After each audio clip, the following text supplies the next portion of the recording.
Hi, hello. So welcome to Babylon Balkan Show. Yeah, welcome to another episode of your lovely Babylon Balkan Show, as Onat mentioned. Zdravite, Yasu, Peshendjete, Zdravo, Bună ziua, and Onat, as they would say it in Turkey. Merhaba. And many other countries that support us and follow us. Thank you so much. Thank you so much. Who are we having today, Onat? Today we have Jovana Vidakovic. She's really like a fun person, has really inspiring career story, and she's from Bosnia, Sarajevo, to be specific. And yeah, it was like lovely to have a chat with her. And yeah. Yeah, she originally from Bosnia, as you said, but she grew up in Serbia. Main reason we want her to come here is because of her professional career that she did in sports. You'll figure out which sport it was that we talked about. And besides that, she also traveled a lot and lived in different countries, had different experience in her career, both as an athlete, both as a professional in her field of business, has tons of wonderful and cool stories and hobbies whatsoever, coming from the Balkans and reaching out to the world and just changing her lifestyles, her things she does. Amazing individual. So please stay tuned, enjoy. And before we also go deep dive into the episode, shout out to all of our supporters on Patreon and Buy Me a Coffee. You see both of the links in the description. Our top supporter was Nemanja Ivkovic from Šumadija from Serbia. Thank you, Nemanja. Keep on supporting us. And for other of you people, continue doing such. I'll do this also. Did you see that? Oh, it does. Yes. I didn't know that. Me neither. It happened like I didn't know. We discovered something. You're a magician. Yeah, for our listeners, we discovered when we show the shape of the heart with our hands, they pop up on the screen. It's not happening again. I think I did just like perfect. You did one miracle. Don't try to force your luck now. You did a miracle, and let's say like that. Our audience, come and see the miracle Babylon Balkan Show. Yeah, go to the episode. Go to the episode. Let's start with the intro.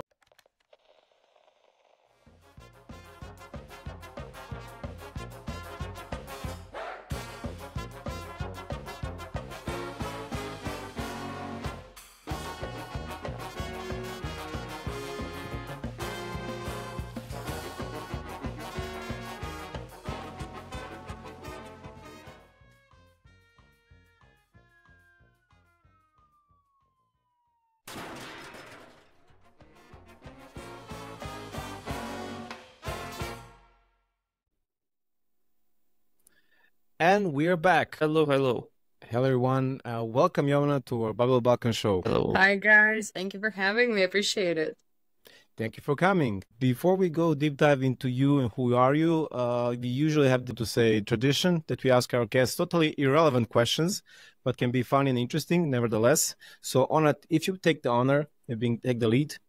All right. So in this part of the show, I changed my question this episode.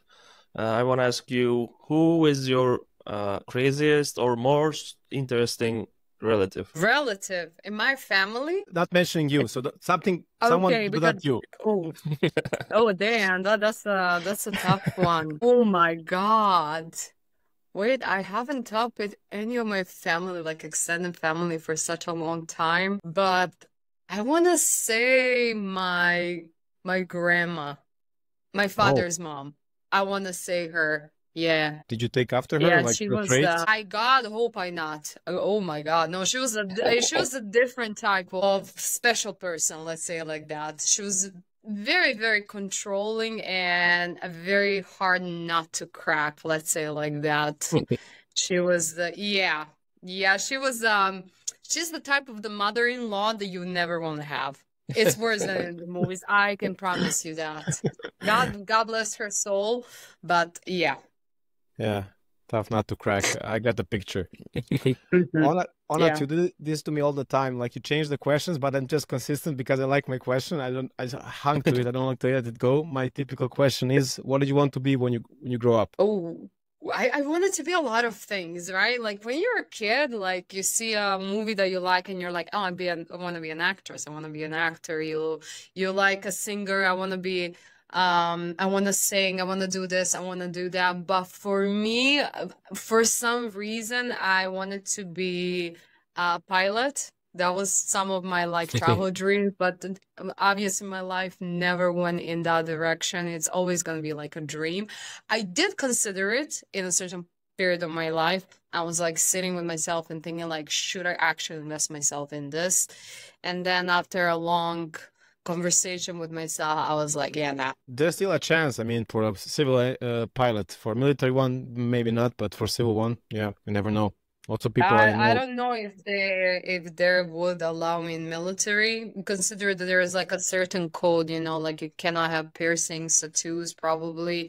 So that would be questionable. And I think maybe, I'm not sure nowadays, would it be a problem because I do have dual citizenship. Would that be a problem if I decide, you know, to do the military in one country and I'm not like doing another country? I honestly don't know. I'd never dig into it. Fair point. When you mentioned you cannot wear piercings, in my head, like, yeah, with the G-force and with earrings, you'll be having like ears like elephant. I mean, afterwards. I already have ears as an elephant, okay? I grew up with my brother calling me Dumbo, okay? I super glued my ears when I was a kid. I'm not joking you. So that said a lot. It doesn't look so bad. Don't be so harsh on yourself. No, that was fine. I love them actually. I can at least fly away from the argument. Let's continue where we stopped. I don't know where we stopped, but let's switch to the regular questions and like pretend like it's a smooth ride. Yeah, cut the previous part, if that's okay. Okay, great. Yes.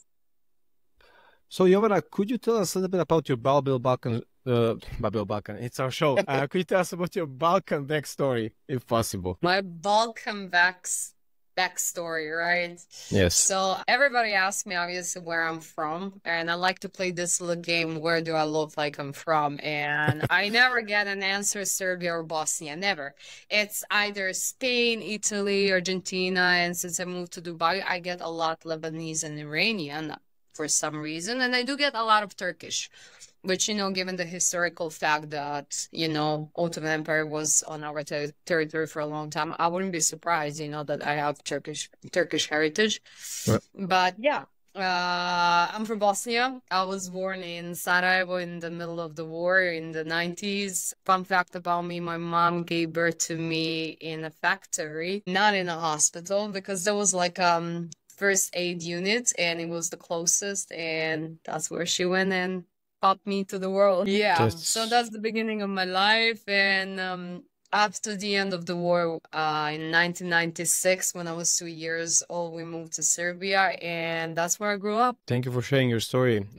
Really turbulent beginnings for sure. Could you say when you moved to Serbia, one of the main things why you have you here today, because you were really good young athlete? Could you share like how did you start your career in sports and what sport did you play? So I played basketball professionally, and I didn't want to play basketball at the beginning. I wanted to play handball, but I was a very skinny kid, and my dad was like, "Hey, no. If they smack you, you're gonna end up being a pancake there."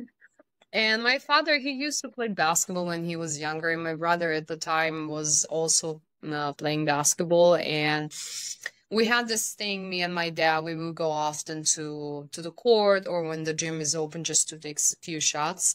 And a few days before my 11th birthday, my dad gave me a call and was like, "Hey, the gym is open. Just take your backpack and your shoes and come." And I came. And my surprise, there was a practice. And I was like, you know, when you know that's why you're like, what's happening? Like, Dad, I didn't want to be there, honestly. It was just, you know, you're a kid, you're uncomfortable, everybody's staring you, and they're like, who the hell are you? What are you doing here?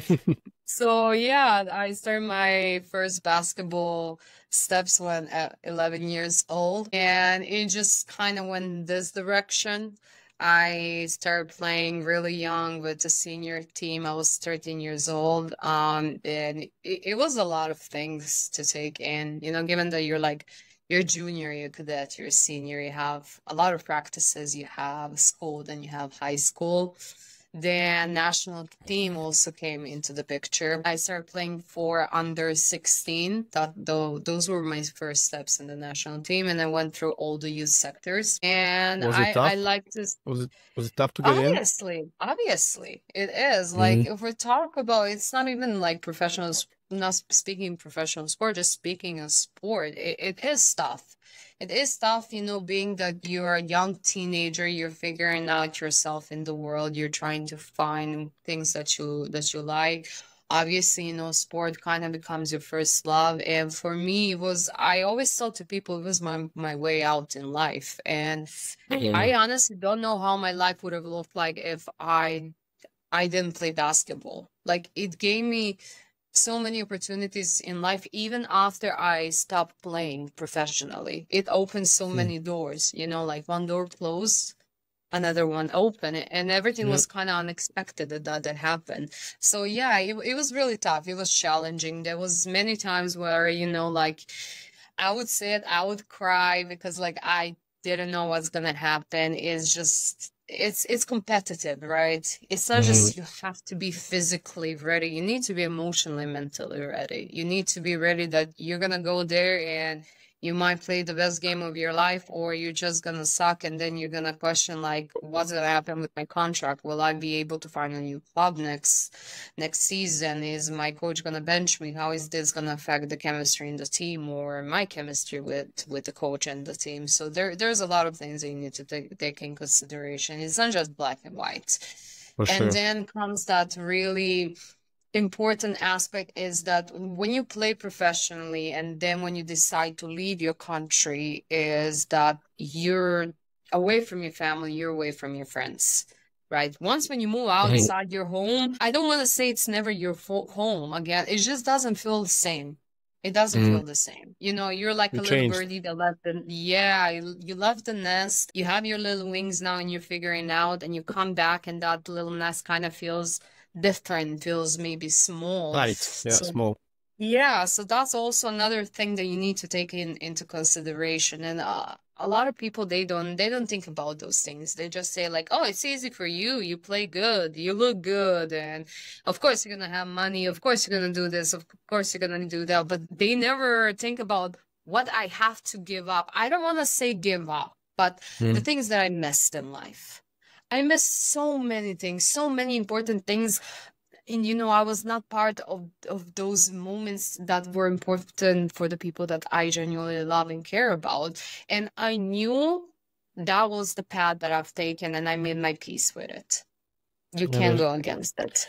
as a professional sport athlete, people tend to give a lot up just to succeed, to train, to practice, to go and play. And people just see the end results. They don't see the path before that. They don't walk your shoes. They cannot never know this, for sure. But it's not just in sport, it's everything in life. Yeah. People only see that bigger picture, like actually smaller picture, but they don't see the bigger picture, everything, that came to that point where you're successful, where you're established, where, you can say like, okay, I did something in my life, like I'm proud of myself. You should be. Yeah. Growing up in Serbia, specifically in Balkans, or in this case in Serbia, and playing as a female in this case, as a being professional athlete, how was it like when you compared your path with your male colleagues? Like, was it always a big discrepancy? Was there envy? Was there, how With can I my say? male, you did you say the male, sorry, or just my Male, teammates? yeah. Not really, because they have their own paths, and it's never really colliding. We can't collide, obviously, because female and male sport is different. We're playing different categories. But when it comes to the female, with my teammates, that's a different thing. That's a completely different story. Like obviously being a woman, you have a different mentality than a man. Your brain thinks in a different way and perceives things in a different way. Like you're more emotional. So it's kind of natural that your reactions are going to be based on your emotions at that given moment than actually reacting to the things that are happening. Like like here we're talking about like basic biology, how our brain are being wired. And also, if you're young and you do not understand these things, it's hard to calm yourself down and actually try to understand the situation as it is. Like this is something that I went through, and I feel like any girl, any woman, it went through this period of their life. If we're talking that they've been in sport, it's a lot of, it's competitive, as I mentioned. And something that like I learned is that you don't talk bad about people. You don't know their story, you don't know what they went through. But obviously there were moments where, you know, you feel excluded. You get what I mean? Like sometimes you feel you're not part of the team. And I think it's more, I think this is happening more in female sport than in a male sport, just because of the way how we also perceive friendships as well. There's a lot of friendships that happen within the sport, you know. It's a lifetime friendship, or it can be a lifetime of disliking a certain person because of certain traits. Yeah. Off or on foot. I can say for myself, in my experience in playing basketball, didn't come so professional as you did, but I know that the best friendships I had was with the positions that were like center or other positions that aren't mine, because we're not competing with each other, and we had the best relationships. The people that played my position, that was a tricky one. Yeah. Yeah. And also a very interesting fact about me is that I grew up with boys. I have an older brother, and where we were being raised in the neighborhood, there were only boys. So for me, naturally, I kind of developed social skills to, you know, interact with the boys. Even later on, like, I don't want to say I'm unable to have female friends. I do have them, but we're going to get to that point where we're almost like best friends. Like, I know this friendship is going to last a lifetime, or it's going to be only platonic. So that's also an interesting thing that you kind of need, you know, in order to understand, like, my experience to add in the picture, you know. So that was also another challenge that I had to take on myself. Yeah, definitely it was hard. You mentioned about in the previous question, you missed something like while developing yourself in the sports. What about the education? Like, how did you balance that with being like while being a professional sport? And also doing like education? I honestly, when I look back now, I have no idea how I managed to do that. I don't know. I really don't know. In Serbia, when you go into high school, it's not like a American system, you know? Like you go into high school and you choose a major, right? So I went to the medical high school and my major was general nurse.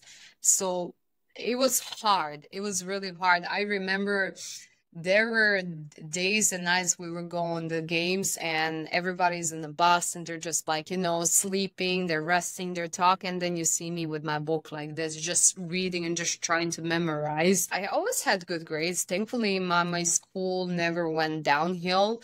I always kept my grades up, and I always knew that education for me was really important. I always knew at the back of my head that, like, what's going to happen after I stop playing? Obviously, you know, there is age limit, you know, like it's not like you can work in a finance till you're like 60, 65, even 70. Like professional sport is very short age of playing, right? So I knew I had to do something for myself in order after that to create something. And I got to uni, I finished. So I got in uni bachelor is sport management. Unfortunately, I got injured. I tore my Achilles 2 times while I was at the uni, and that was the end of my career. I was 23 years old.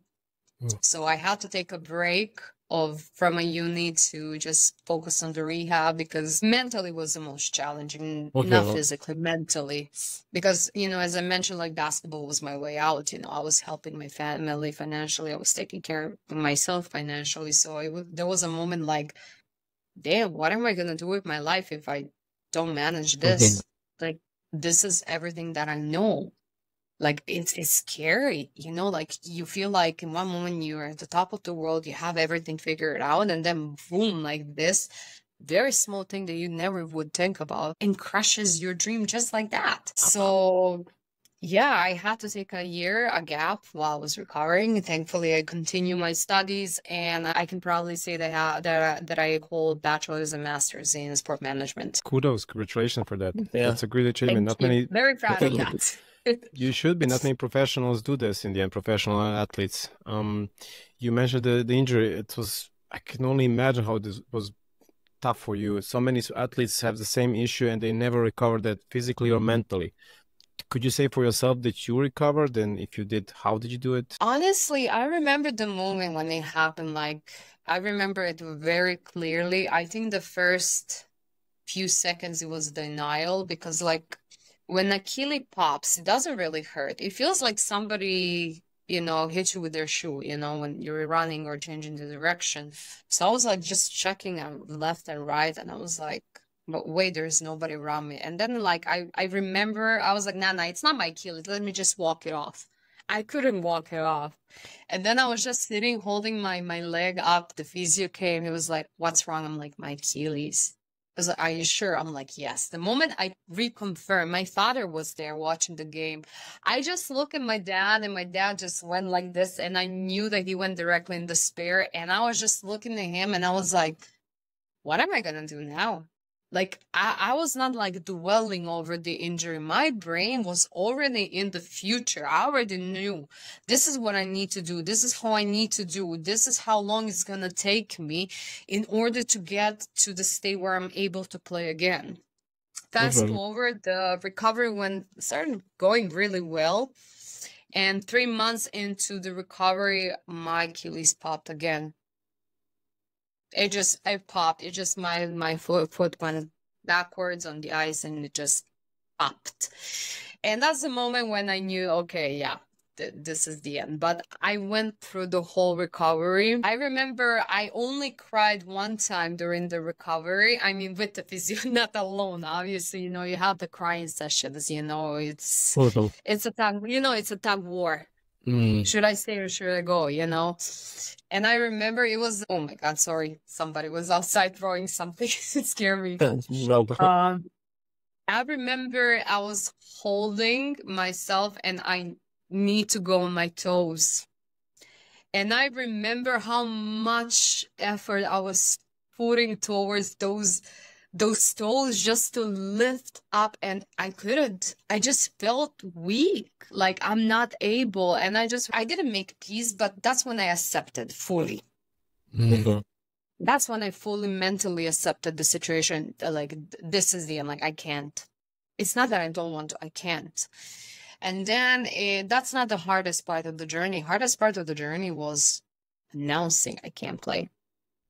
And unfortunately, I did get a lot of backlash. It was like, you're scared, it's a mental blockage. And like, it's not like I physically cannot do it. And there's nothing worse for an athlete that you stop your career, not because you want to, it's your choice, because you can't.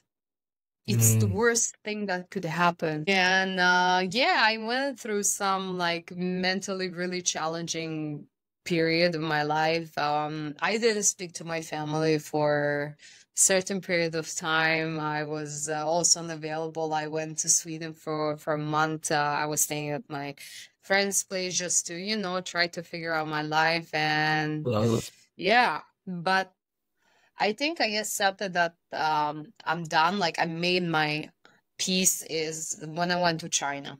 I think that's the point where I was like, like I'm starting a new path, new life. I mean, I already was on a new path before that, but the moment I kind of landed there, I was like, okay, I'm far away from it. It's not gonna catch me. It's there. Like, it's done. Like, I'm here now. Like, it's a new beginning. Let me focus on the new beginning. That's not how you said, new beginning. That you need this change environment to see some other stuff, try some other stuff, and that's usually people are afraid to commit themselves to another path, and you were brave enough to do it, despite people saying you, hey, why don't you just try it again? Crazy. But you're crazy. Yeah, crazy. I get that a lot. I think general idea from other people is like, okay, you earn enough money now, you don't want to play. No, it's not like that. Really? No. People, see, this is the thing, misconception. You have a contract. You're being paid per season, and season is 8 to 9 months long. Nobody's calculating those 3-4 months before your new contract starts. Nobody's calculating that you have to stay in shape. You need to hire a coach for basketball for your, for your physical preparations. The food that you're eating, you're not going to eat McDonald's, obviously. You're going to have a special regime. The supplements, then you need to have body checks everything costs. Nobody is thinking about that. And again, Yeah. like I'm taking care of my family, so that's also taking a toll on my finances. And very important thing to highlight is when I got injured on a tournament that I won with the team that I was supposed to sign a contract. I was not under the contract. So all the financial impact of the injury, the recovery, I had to take it on myself. So imagine a recovery that's taking every single day physio sessions for a few months. We're not talking a month or two. This was, I'm going to tell you now, this was like 9 months long recovery. Whoa. And then you change, you're not with your parents, you're in a different city.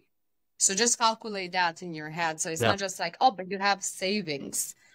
Yeah, that I had to use, So that's also a thing that's a part of a professional sport. Yeah, but from outside, no one have any idea about that, and nobody they can make easily those comments. Exactly. Yeah, that's something that like I don't want to say I'm allergic to. I just have, like a certain. I just think a certain like a stand up when people say that. Just I'm like, I'm not gonna explain because I know a lot of people they live in ignorance. So it's better just to say, yeah. It's easy for me. Cool. End of story. Save your energy for something better. That's one of the reasons I had the idea to have you on this show, is because you have a unique story that not many people are willing to share, or not many people know about it, would like to hear about it. How it is as a professional athlete, what is it needs to sacrifice? How does it go with professional contracts, with playing for national team, stopping your career because of injury? There's all the things that people hear on the news, see somewhere, but nobody thinks about it like, oh, what does this person goes through? That's just one of the many, but like what's actually, it's also a person who has like life like any one of us, does a profession, which is not like, as you said before, finances, whatever. It's a specific thing, being a professional athlete, and has its perks for sure, but it also has like a really big risks that you need to carry with, as you to have education and stuff. Not many people educate themselves as you did, and it worked well right now for you. Yeah, which will that's come true. We'll come That's to that. True. But before you jump to China, also for our audience and for me as well, but I'm really curious, which teams did you play for? Where did you travel with as you played basketball Oh my God. professionally? Oh, I hate this because I know if I say people are gonna Google it. I hate that. I hate it. Okay, I hate it. I'm say not gonna like when country. people are like, let me Google it. I'm like, oh my God, please don't. I feel like secondhand embarrassment for myself. I Google you. I Google where you play exactly. Of course you did Google me, of course. Although I know you personally, but I need to Google exactly where did you play. But the audience, just to sake not to Google, you can say it right now, just to save their time. Yeah, no. Okay, No. you play international, okay, for different clubs in different countries, right? Yes. Okay, good to know. Let's keep it like that. And for national team of Serbia, did you also play like around world or around Europe? Where did you play? Could you at least say that? Yeah, of course. I played a few European championships for U16, U18, U19, and we only had one world championship. So each year when you're having a championship, it's in a different country, different countries, different coast, and it was around Europe. If I recall correctly, for the World Championship, I think Australia was into consideration, but it ended being in Lithuania. I mean, low-key, I was kind of disappointed. I was like, hell yeah, I want to go to Australia, like it's in the middle of nowhere. It's on the other side of the world, but hey, like it's still good. I was not complaining. Lithuania is also middle of nowhere. We did our Erasmus there, so. But it's still in Europe, my mindset was like, oh my God, yeah, it's still in Europe. Yeah, you're right. I have another question regarding your clubs, but okay, not specifically like which clubs and stuff, but how does it, like a person playing a sport in some club in your national country, country of your origin, okay, country for origin, Holland, yeah, exactly. You're from Holland, right? Not from Serbia and Bosnia. So how do you come to, like, somebody approaches you and says, here, Jovana, here's a contract, come to play for us? How does this moment come to? Doesn't function that way. Doesn't function that way. You have a manager. You have a manager. So and this is going to sound very bad how I'm going to pronounce it, but it's a meat market. It's a meat market. Your product, your goods, right, on the shelf. and you have a manager that's kind of trying to sell you, trying to find you the good team. So if they think if they think there's a team that's suitable for you, they're gonna try to sell you again, you know. So it's basically how it works. Okay. And and there's a lot of things that are happening that you as a player are not aware of. It's a business. It's a business, and it's a very expensive business. And there's a lot of things that sport is not just sport. It's a lot of politics. It's a lot of money that's being, taken in consideration. And there is a lot of people who wants to prove themselves. So when I got to a certain age, when I realized those things, I kind of started despising those things, because for me, like being honest and just like doing things the right way was always, it felt right. But obviously, like I'm not perfect. I made the mistakes and stupid decisions and everybody who didn't, But yeah, it's not like when you're growing up and everything is butterflies, unicorns, rainbows, in a sense. It's not. It's not. You grow up, you see certain things, you hear certain things, you experience certain things, and then you're just like caught up with like, what the actual hell? Yeah. You learn it the hard way.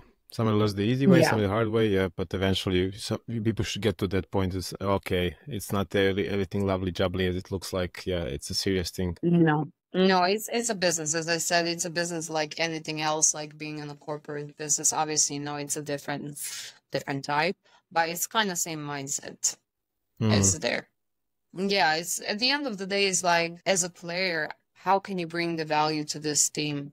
We need to win a championship. If we don't win the championship, your salary goes down, you don't get the bonuses, you don't renew your contract. So for us, it's like players, we need, give the end results that, like, people are going to remember the players, but they're going to also remember the club success, and the people that are working in the club are the ones that will follow up. They are the ones that will decide whether these players are staying or they're going. So it's complicated. It's really complicated. Sure.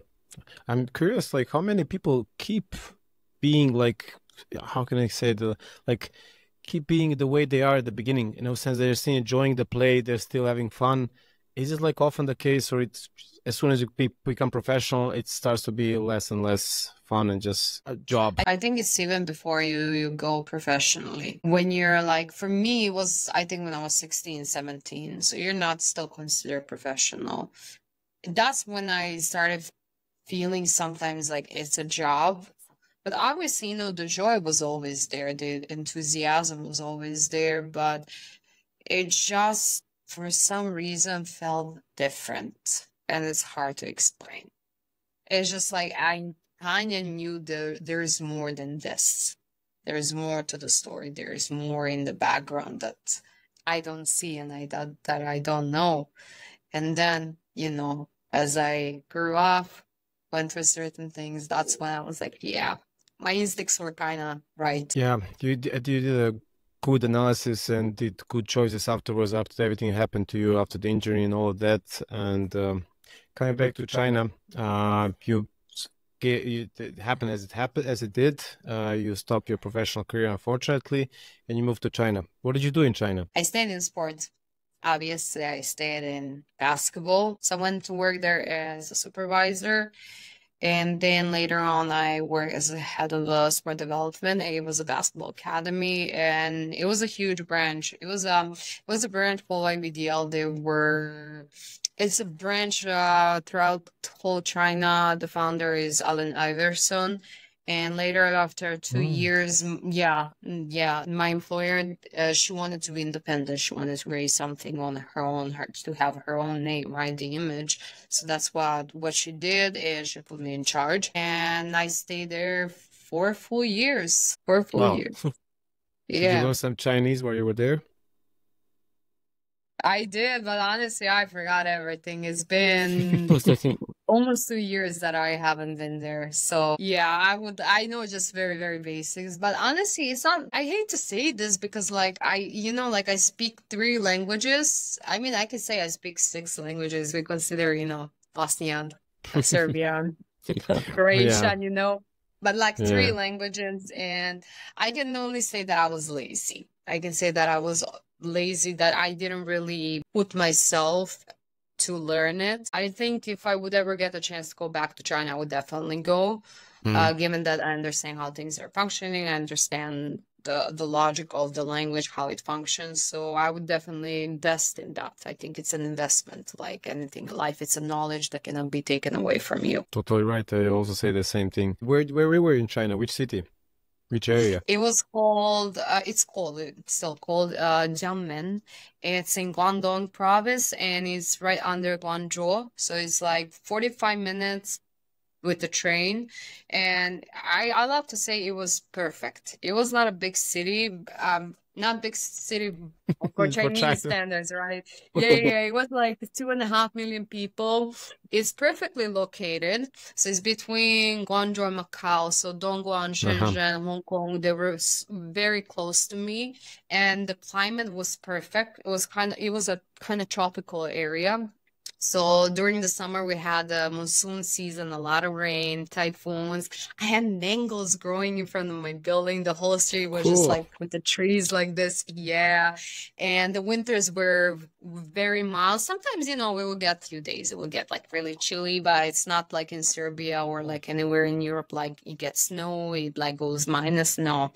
It's like 15 degrees Celsius, maybe. But yeah, that was the place where I lived. I do miss it sometimes. And did you have the chance to experience something else in China besides working and living there? Did you have some hobbies there? Did you travel around China, seeing other places? I didn't travel around China as much as I wanted to. I kind of used every opportunity to travel around Asia. So I do travel a lot, definitely. Considering China, I traveled only in Guangdong province.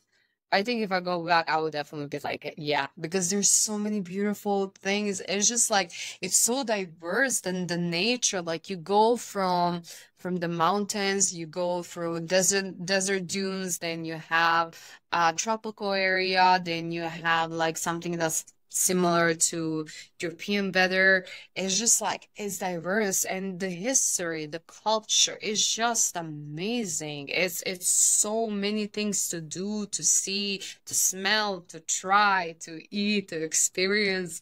It's beautiful. It's a completely different universe. Completely different. Sorry for asking, you were around which period? 4 years there?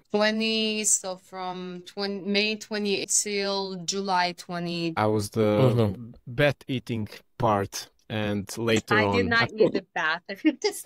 No, oh Not my you, God, but somebody else Corona. ate it, and then we all Oh suffered my afterwards. God. Supposedly. Corona was so crazy for me. This is like a movie. I'm not joking you. So I remember 2020 Lunar New Year.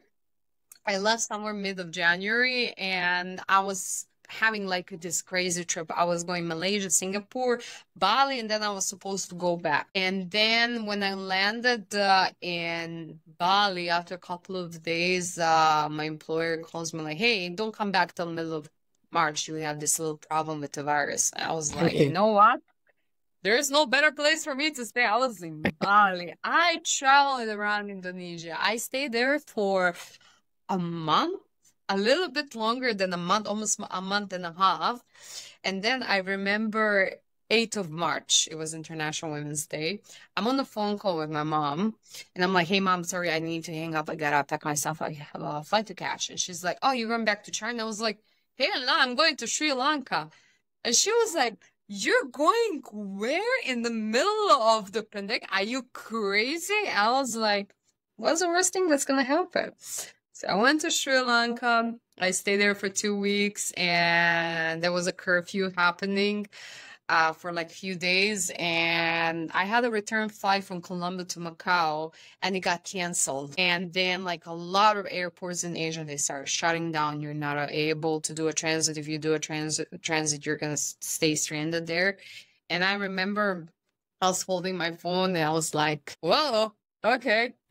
I think it's like minutes till 12. I need to get the hell out of here. So I found a return flight from Colombo to Shanghai. And it was so expensive. It was 4 times more expensive than usual. But I knew what was happening. I was like, if I don't go now, I'm not gonna go back for a while. So, which I did. I landed in Shanghai, and in that moment, the rules were I didn't need to be quarantined, being quarantined. However, I had to change the province. So I went from Shanghai to Guangzhou. When I landed in Guangzhou, they would put you the stamps in your passport. They'd put the red one over the green one. I was like, what? I was like, what's gonna happen?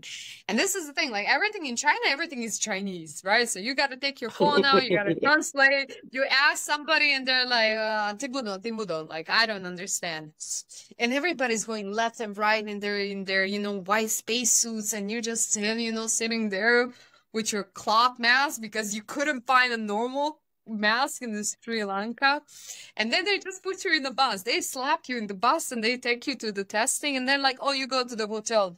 And I'm like, no, we are, no, I don't want to go to the hotel. I told them like, I live alone. And back then I've heard so many stories. My friends were like, they would put them in their home even. They would shut the doors so they know like when it's open, like you're obviously doing something that you're not supposed to. So like after smooth talking with them, they allow me to stay in the hotel. In my apartment. So we're in the bus. The bus opens, and it's in front of my complex where I live. And I'm having, I look like a gypsy girl. I look like an orphaner. Okay, like I'm so tan. My hair is everywhere. I have a bag. I have another bag. I'm just like bunch of clothes, and I'm like, nobody's coming out of the bus. And I'm like, you're not coming? They were like, I'll storm out. And I'm in the street where I'm not supposed to be. And I'm like, what the hell? It was like 5:30 in the morning. And I'm like all the entrances were shut except one. And there's a guy, he's like this with the cap. And I was like poking him like, hi, like I live here. And he's like this. Like, just go, like, leave me alone. I want to sleep, right? So I got my apartment. I haven't been in my apartment for 2 months. Thankfully, it was sparkless clean. That's a rule I made to myself. Clean the room before you go anywhere. And I'm just like opening the fridge and it's empty. Obviously, I don't have no food. I'm hungry. I'm starving. And this is the thing. I know I'm not supposed to leave my apartment. I'm like, nobody saw me. So I just go downstairs. There's like a small convenience store, and there's those like little local restaurants. So I go buy a bunch of food so I can have until I have the groceries delivered. And I go up, and my quarantine started. And let me tell you this, it was actually the best time ever. I have enjoyed those 2 weeks so much. I've been, like around the people constantly that like I actually needed my space and my peace. It was just like, it was amazing. And I didn't stay 2 weeks. I stayed three extra days. You want to know why? You liked it? No, they forgot about me. Oh, that's why. You were I'm not joking. They were supposed to come at your place and say, oh, testing. 14 days. They're supposed to come on the 14th day to test you so you can leave. It's like 5 p.m. and I'm calling the doctor. I'm like, hey, dude, where are you? They were like, oh, we forgot about you. We'll come tomorrow. There was some other Jovana for sure in China. Nobody's coming. I'm like, where are you? Oh, today is a holiday, tomorrow. So tomorrow they come, right? And then I need to wait for the results the next day. So I'd stayed 3 extra days in the quarantine, but I was like, I'm okay, I'll survive those extra 3 days. And afterwards, how was it? Like, how long did you stay in China afterwards? I stayed for like a year, a little bit longer than a year. But let me tell you this, it was amazing, not gonna lie. April, I was already partying. There were clubs, cafes, bars, everything was open, everything was working normally. Obviously, you kind of need to wear the mask outside. But like in August 2020, like I will go in the mall, like not wearing my mask. You just have a green code, just show them on the green code because everything is connected. Obviously, like they will send you when you need to come to testing. You get tested in a couple hours. You have the results, and the code is green. Like I was not traveling around to China. I was not changing the cities, and thankfully, my city was not really affected with the COVID. Like we didn't have cases. Like they would hear a case, they would shut down the whole neighborhood and the whole district, and then like you can't move even through that district. It was just like, it was complicated for a lot of people, but for me personally, It wasn't. I kind of enjoyed it, as I told you. Like, I was very social. I was going out every night, hanging out with my friends, doing everything normally. The only things that were occurring were as soon as I would walk out in the elevator, as soon as they notice that I'm actually standing next to them, they would be like, now why? Like this and this. I was just like, I would mess with her. I was just like, and they would start panicking and pressing the buttons. I was just like, I would kind of low key, like, I was like laughing, but I was like, I kind of felt bad, but at the same time, it was just like, like a cartoon. I did get they forbid me to enter at pharmacy one time. They were like, oh, but you don't have this code. And I tried to explain to the woman, I don't have it because I'm a foreigner. I have a different code, but it's green. Like, you can literally see I got tested this morning. No. And I got like, I was in a very bad mood that day, okay? Usually I don't like argue with people, but I was just like, I took my phone. I was like, listen, you can't say that. You can't do that. I'm a human. You need to allow me. She just read the message. She was like, okay, you have another pharmacist right there. And I was just like, it was my ego talking, it was my ego. I was like, I felt furious. I was like, who are you to tell me I can't enter, Instead of just being like, okay, whatever, bye. I'm just gonna walk 5 more meters to a new pharmacy, But it was one of those days, it was one of those days. Okay. Self-explanatory. Yeah. It's amazing. Already 4 years since the breakout of pandemics, and back then was like so big scare. Like in my head was like China was locked up until like recently, last year or something. And my head was like they were actually. Yeah, in my head I know, because a lot of my colleagues travel for business trip. I'm supposed to go there as well, but hopefully soon. And they say up until last year they still needed to be like for 1 or 2 weeks in a hotel, and then like 1 week at the place where they're gonna be. So, and in my head was like all the time they're in quarantine, the whole country. But as you told us just right now, even after a few months after the breakout, it's just like they were going out, as you said, in the clubs and stuff. You yourself, at least. Yeah. I mean, obviously, it's not like the whole country. China is huge. It's huge. So, like, different provinces had different rules at the time, and then different cities had different rules, that you need to follow and you need to obey. But as I mentioned, thankfully, my province, like, it was affected, like most of the bigger cities, like Dongguan, Shenzhen, Guangzhou. But like my city personally, it was good. I remember I went out of China and I came back. It was end of February 2020, and I landed in Beijing.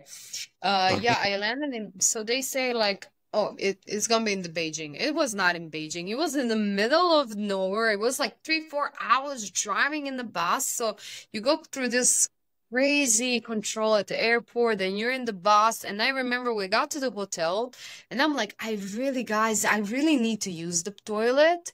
They were like, no, until you get to the room. I'm like, guys, like I didn't use the toilet for like 7 hours. And they were like, no. And I was like, okay, whatever, I gotta do it right now.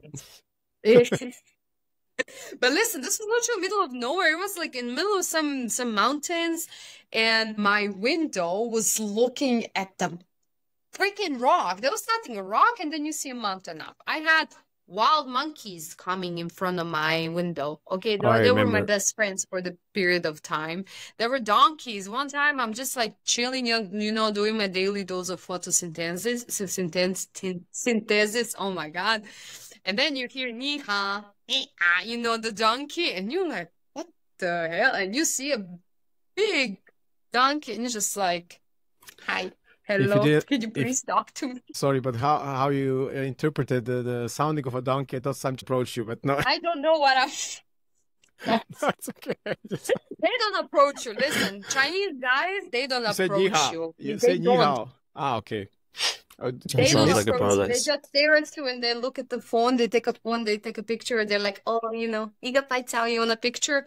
Take your WeChat and they're gonna talk over WeChat, even though you're standing next to them. WeChat is an app they're using. Instead, I'm like, but talk to me. I'm standing in front of you, and they're like, giggling. I'm like, Yeah, I heard that Okay. they're taking pictures of Europeans because they don't see it so often, or you're like feel like a VIP. Yeah, they do. I remember my first day, like obviously I went to Starbucks, even though I hate Starbucks coffee. I never liked it, but it was like the only place that I could buy a coffee.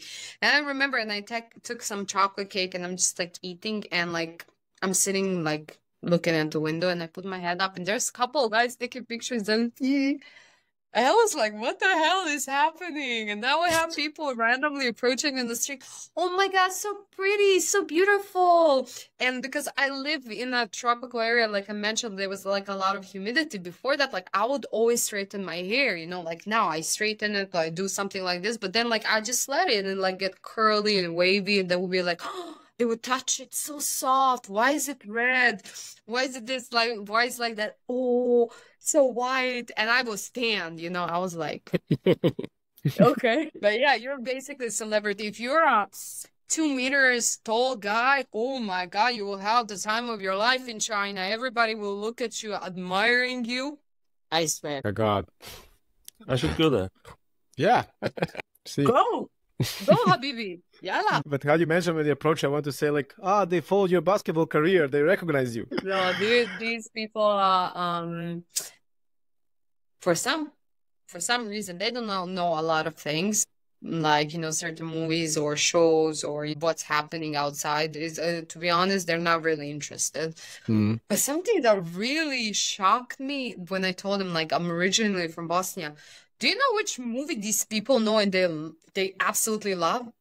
Walter Brani Sarajevo. When I said Walter, they were like, oh, my dad's favorite movie, my favorite movie. And I was like, how do you know this? And they would know the actor and they would pronounce it actually really correctly. I was like, what the hell? Like, that's my dad's favorite movie. Like, I know that movie, like, he watched it like 50 times. He watched it like 2 times a year. For our non-Yugoslav, ex-Yugoslav audience, so Walter Brani Sarajevo, Walter defending the city of Sarajevo, is like a World War II movie, like undercover partisan fighter defend from Nazis, so on and so forward. It was a story back then in Yugoslavia. It was the most popular movie globally, because they had like so many people from China watching it, not like the other people around, just from China, hundreds and hundreds of millions. And it was for some reason they had also other communist and other partisan movies, but this one stick to them. And as I also heard, in every possible movie theater, they were showing it in the 60s, 70s, 80s, I forgot. Even nowadays, I guess they're playing it, And they tried to make a remake by themselves. I did not know that. I didn't check it out. I don't know if they're Chinese playing it or other Caucasian people playing it. I don't know. But they wanted to make a remake. We need to check. If somebody knows, please write to us, or we just Google it afterwards. I'm going to ask my friends in China too. Is it the same Walter with the Chavapi place? Yeah, you like that, the same one. That's the Walter, yes. Yes. He loves Walter Chavapi in Belgrade. He knows Walter Chavapi. Okay. Yeah. Very famous Chavapi restaurant chain in Belgrade. And on it, can I say, and now have all the audience from Bosnia hating you? Sure, go ahead. He said, I like more Walter Chavapi in Belgrade than actual Chavapis in Sarajevo. I was like, what? Okay. Listen. She's from Sarajevo as well, so you messed it up. Let me find like whole process to get them like that. It's not just like, you know, you have a ground meat. Love. It's art. Slap them on the barbecue. No. There's a whole process. And it's just, and somuna, the bread that you put it, and kaimak, and then half a kilo of onions. Oh my God. It's just, listen. You're right. He loves it, but he loves this one better, which doesn't make sense. I mean, it's like take it. Listen, I will take it to my favorite place. Listen, I will take it to my favorite place. Then I'm gonna be like this. Then I will hold the gun behind you, be like, you can be persuasive like that. I've been to Sarajevo 4 times, I guess, and I tried in different places every time. And maybe it's because of the memories, like for the mood. Yeah, it could be different. Yeah, it was more delicious. It's the mood. Less, I don't know. It's the mood. For our audience, from Bosnia, for Jovana, it was the honest mood. Don't take it too seriously. For our audience, don't understand. Again, it's like somebody likes more pizza in Germany than pizza from Italy. It's just like how. I mean, I see that, but still, you know, my little heart, my little soul is, you know, is heartbroken. It's just It just feels like a little arrow here, and just like, Yeah. ouch, why? Don't understand, but the only thing that makes three people in Bosnia uniting is our food. And especially for burek, that burek is only with meat, nothing else, and it's the only thing uniting them. Yeah, even the writing on cigarette pipe, they cannot unite on a single writing on boxes of cigarette. They repeat 3 times the same thing over and over. And let's not forget rakia. Everybody loves a good homemade rakia. For sure. The ones that are not following adherently their religion, for sure. Yeah, obviously. Yes, you can still cheat. We don't want any fatwa now on it. Any fatwa now, sorry. No, I live in Dubai. I have right to say sure. now. Yeah. Oh, what a wonderful transition. Thank you so much, Jovana. I wanted to ask you, where are you right now? And what are you doing in Dubai after China? How is it living in Dubai after China? Oh my God. It's a sand pit. It's a desert. I miss having rain. I think that for me, it's not hardest. It's just like I genuinely miss having rain. I just miss having rain. And that's why you have it on yourself right now. Yeah. I'm just like trying to, like bring some green colors in my life. I had a few plans. Unfortunately, they died. I killed them. Like, God bless them. Like, I don't know how to take care of my plants. I do have one plant that's now going to be a year old. And I'm just like looking at it. It's not a cactus. I had it. It died. I had a bamboo. It died. This is a random one. A completely random one. I just water it now and then, and it's thriving. It's just going up. And I'm like, okay, I'm not going to touch it. I'm not going to say anything. You're good. Just stay alive, Okay. But yeah, I like Dubai. It has its pros and cons, and there are things that I don't want to say I don't like, but it's not for my taste. It's not maybe for my mindset or my style of living lifestyle. It's a very obviously bling bling and luxury place. It's a place of constant hustle and proving yourself. And there are no 3 layers of society here. You have 100 layers.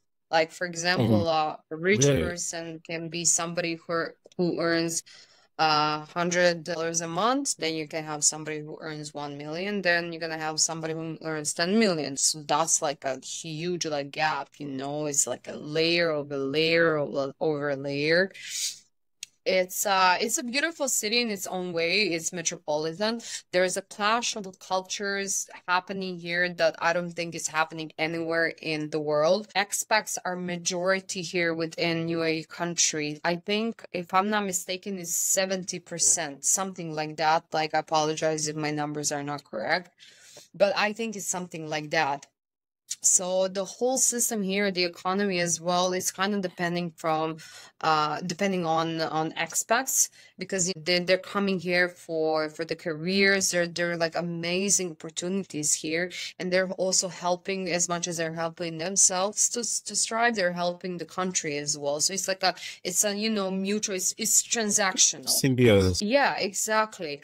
But it's not a place where I can see myself like living and establishing myself. Like, it's not a place where I would like to start a family and raise a family, because of my own way of living life. I like something that's much simpler, and it's something that I'm like working towards too. Like, I would love, I kind of imagine if I have kids, if they're gonna be anything like me, they're gonna be little feral creatures. They're gonna want to touch everything and explore everything. So I would love to give them the taste of the nature. Unfortunately here, when it comes to summer, it's just like, it's hot outside. Like, you can literally fry an egg outside. You just put a pan and fry it. The clothes, you put the clothes outside 15 minutes like this, dry, finished.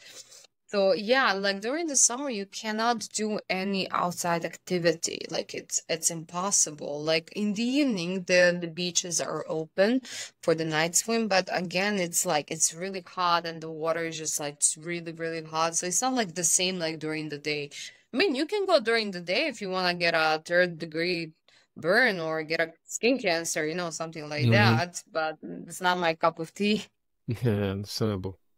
So what do you do right now in Dubai in terms of your profession, of your career? Right now, I work mostly with the events. I'm working as an event manager and coordinator. I also do work a little bit operations as well. Mhm. It's also in sport and it's obviously Ah, in basketball. that was the case. Okay, sports. So you continued. How did you come to the decision from moving from China to Dubai? Did you have some other options in mind? I didn't make a decision. My life, nothing ever goes by the plan. It just poof happens. I'm not joking. I'm not joking. For China, my friend told me, hey, there's this company they're looking for hire. I had the interviews, got the job offer, 7 days. Within 7 days, I was in China. Kind of similar happened here. I left China and then I was traveling for like 3.5 months, something like that, I want to say. And I started looking for work. I wanted to stay in Europe, be closer to my parents and my family. And I was considering Netherlands. But given that neither Bosnia or Serbia are in EU, it's kind of complicated and it's a long process to first find a company that will give you employment and then go through the visa process. And during my search, my job search hunting, I got a call from my friend who told me, hey, there is this company, this academy, they're looking to hire this position. Here's the number. Give your CV, give it a call, say you're interested, and that's what happened. I gave a call, sent my CV, had the interviews, got the job, and I moved to Dubai, and I'm here. But honestly, Dubai was not on my list to be like, okay, this is the place where I'm gonna consider moving. It just happened. I was like, okay, what's the worst thing that's gonna happen? I'm not gonna like it. I'm gonna go back and move somewhere else, right? Mhm.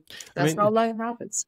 You're open for opportunities. I mean, if people can follow you, and as we did both Anat and I, you just have opportunities and you're not afraid of taking them. And basically now it became like a reflex to you. You just say, okay, why not? Yeah, I think it has always been like that with me. I think like I always looked at my parents, like as I mentioned in the beginning, I come from war and I know what it did to my parents. I know that they had plans for themselves. I know they had dreams of their own that they were not able to accomplish and complete or just see things, experience. And there was a part of me that always said to myself, like, I don't want to be like them. Not in a bad way. Don't get me when it sounds bad, but not in that way. It's just like, Yeah. I don't want to allow anything to stand in my way of my decision or my vision or my idea or my plan. So that I somehow went through the life with the mindset like, what's the worst thing that's gonna happen? I'm not gonna succeed. I'm gonna fail. I'm gonna stumble and fall. But at least I know I will hopefully, if I live to that age when I'm 60, 70, 80, at least I can look at myself in the mirror and I know I can tell to myself, I did the best I could. I took every opportunity that had been given to me. I failed miserably. I succeed awesomely, but I know I did it on my own terms. I went for it. Obviously, it's not going to work every time, but I try to keep that mindset. And older you get, it kind of gets more challenging. I think you get you start feeling tired of certain things, so that's also another challenge for myself. Like, don't say no. And I'm very stubborn. People say nowadays, oh, you're very stubborn. I'm like, and you didn't meet me 4 or 5 years ago or 10 years ago. Oh my God. Now that I remember myself in some situations, I'm like, but why? You know that in Serbia, Inat, just because somebody told me, no, you can't, or you have to do it this way. That's exactly what I'm not going to do. Hell no, I will go the opposite way and I will push through the wall, even if it's hurting me the most, just to prove a point. I was like that.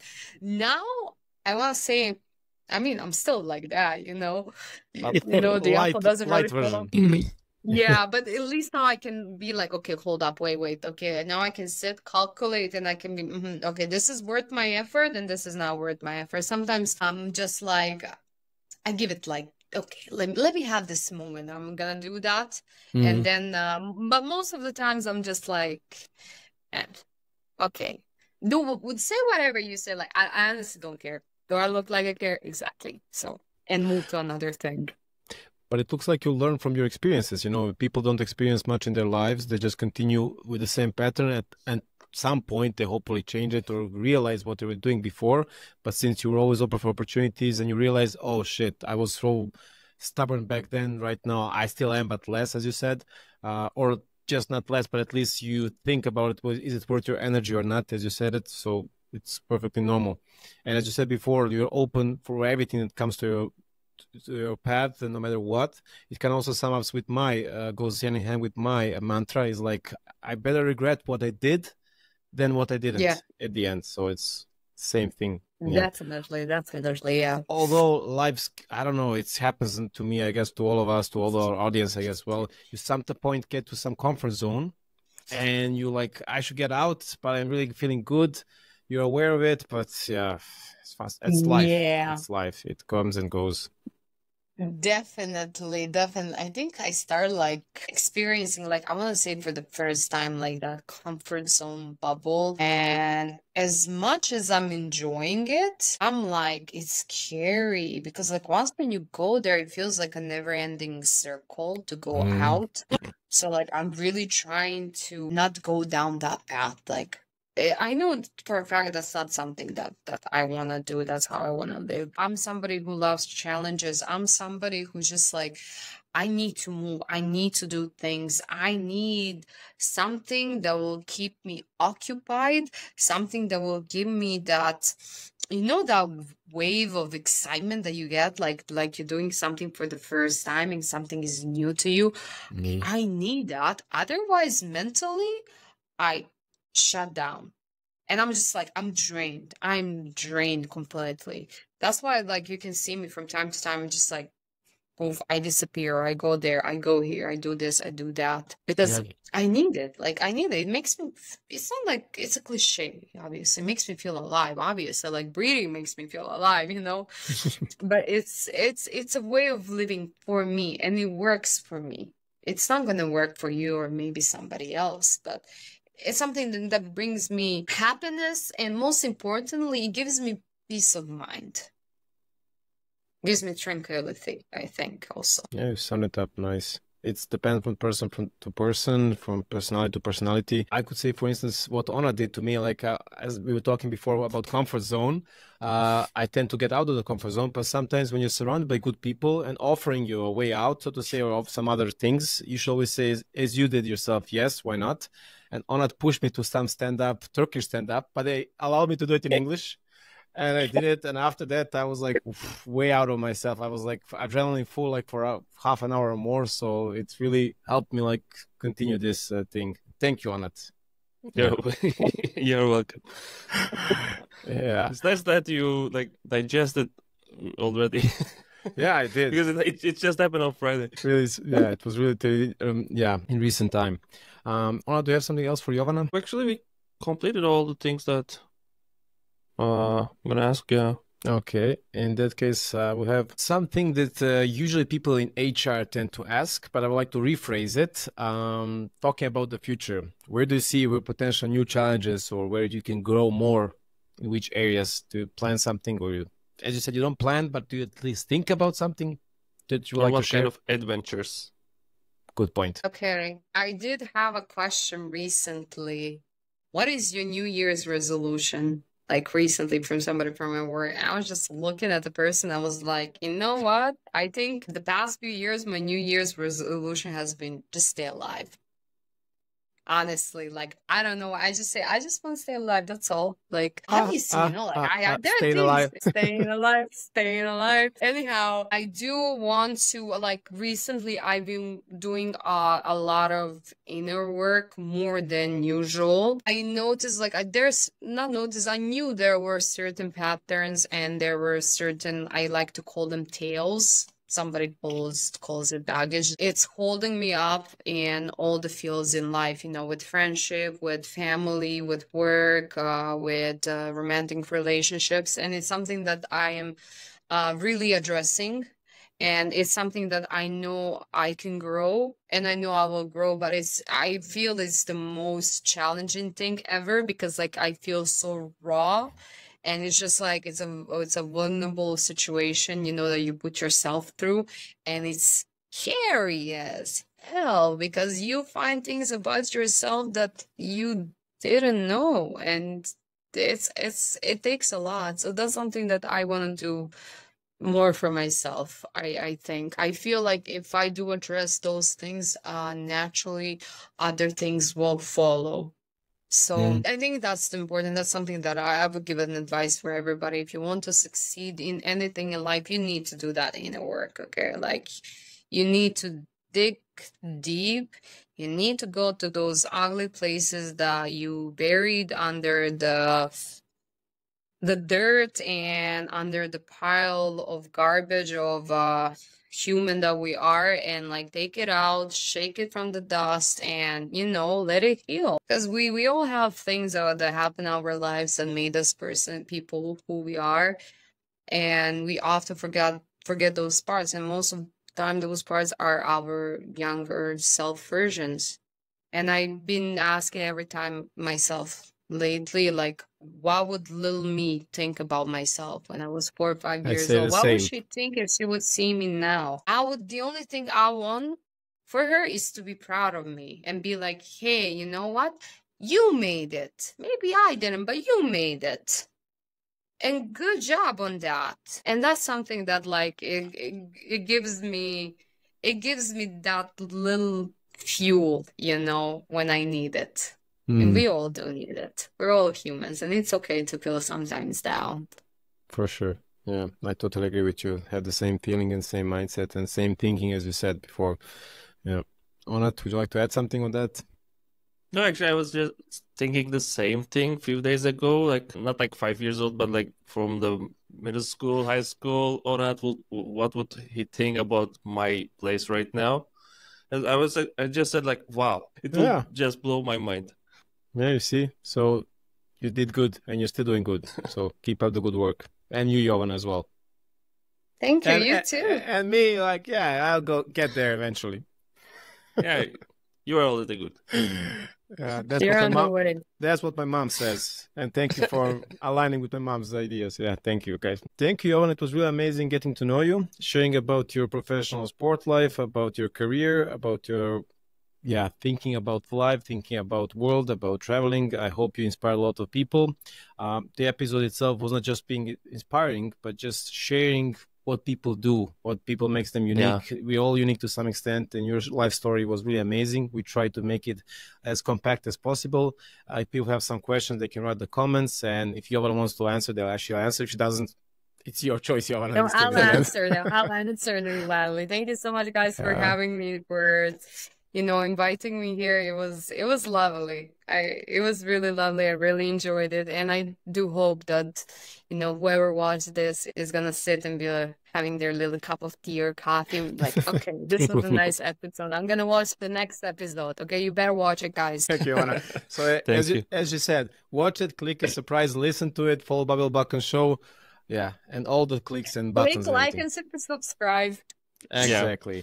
Thank you. Also follow on Instagram and everywhere we can follow. Also follow my account. Also, if you're Turkish, I do Turkish comedy in Berlin. So please do it. Come to my shows. Please do it. You will not see me often going to this comedy in English. I'm just one thing only. So please follow him. Send DM to Dushan to do comedy also. I'll try my best. And also, follow Jovana's adventures on social media. She travels and does lots of things around. Joya Adventures, exactly. Not Georgia, but Joya. You need to read it, Joya Adventures. They will also find it in the description. Let's see if they're going to be little detectives to figure out how to write Joya. Yeah, that will be a challenge. Although it will be written. Great. Thank you once more. Have a nice day, evening, morning, everyone. And until the next episode, bye-bye, everyone. Bye-bye. Ciao. Ciao. Ciao. I will stop now the recording. Stay, Jovana, stay.